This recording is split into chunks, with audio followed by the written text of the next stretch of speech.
Әркез салат жасағанда оның құнарлығы мен пайдасына мән беремін. Бүгін сіздермен селедка пат жобадай өте дәмді салаттың рецептімен бөлісемін.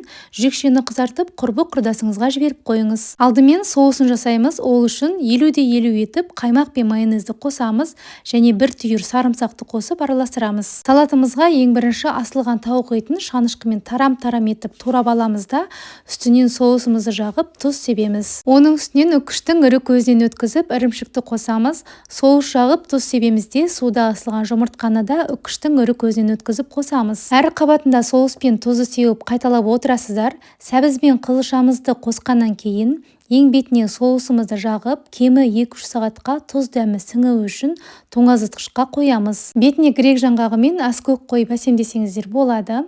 Дәмі енді керемет болып шығады. Мұндай салатты үйде ғана емес, қонақ дастарханыңызға қойсаңыз да дастарханнан әдемі көрініп, қонақтарыңыз да бағалайды. Парақшамда пайдалы рецепттермен бөлісемін, қолдап қойыңыз.